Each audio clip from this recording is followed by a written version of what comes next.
The medical examiner ruled it a homicide. Good evening. For the second time in as many weeks, a police officer in connection with the tragic shooting.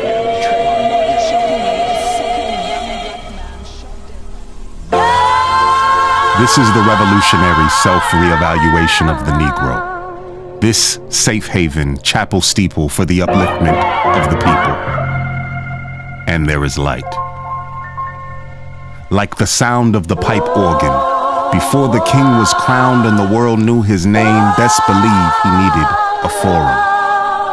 Dear old Morehouse remains. Yeah, when I think of King Chapel, I think of my dear brother, Reverend Dr. Lawrence Edward Carter, his visionary and courageous leadership in bringing together prophetic voices from all around the world, from Asia, from Africa, from the States, from Latin America.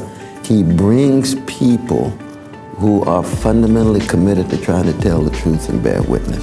And they drop bombs because for them, they know that they probably will never speak in front of a congregation of 1,800 young black men like that are there just sucking it up. It's powerful, man. The thing in my city that brings people together are funerals and football games. So to have us come together for intellectual discourse and just for camaraderie and no bad ills come from it, it's powerful.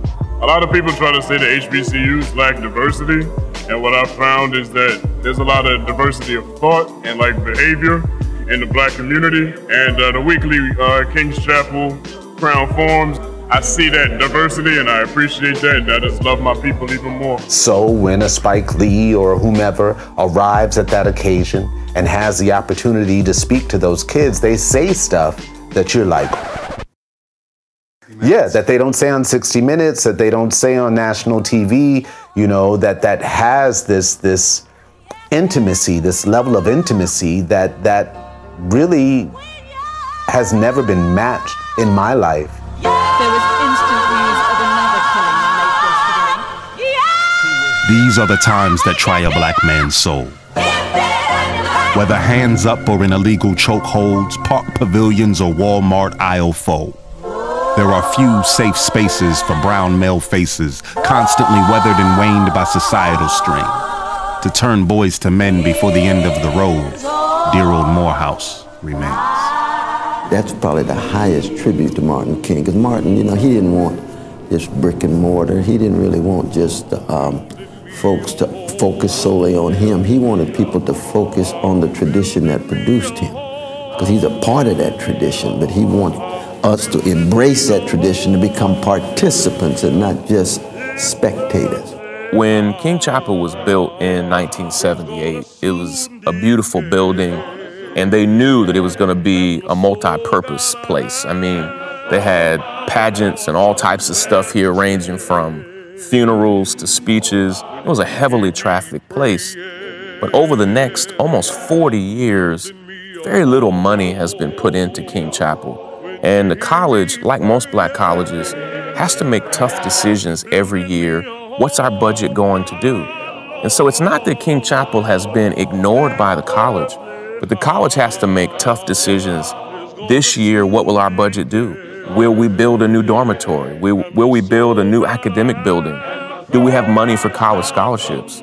So over the past 40 years, almost nothing has happened here in terms of renovation. The staff has done an amazing job keeping it up. But 3 million people have cycled in and out of here over almost 40 years. And so the college loves this place, but it hasn't been able to put the time and the resources into it to keep it up. It's no longer a matter of us being obliged to go to a Morehouse because we have no other options. Now when we go there really because it is a historical landmark that carries something that that those other places that did not welcome us, it's impossible for them to carry. This is not separatist. This is imperative to the narrative of this country's development, black excellence woven into the fabric of this nation's clothing. This sacred space is not just brick and mortar. It's the incubator for these heroes of American culture, future thought leaders and world speakers going against the grain, setting the world ablaze, creating a new legacy, the black, brown, yellow, and ebony, dear old Morehouse remains. I think that anybody who has any commitment to Martin Luther King Jr., his example, his witness, and his legacy ought to zero in on the chapel here at the college that helped shape and mold it. These walls are sacred. Our American heroes have been nurtured in these halls and walls. And so now, for those of us who value our history, who value, you know, the fact that we'll be able to bring our children and show our children, hey, look, this is where we have to contribute.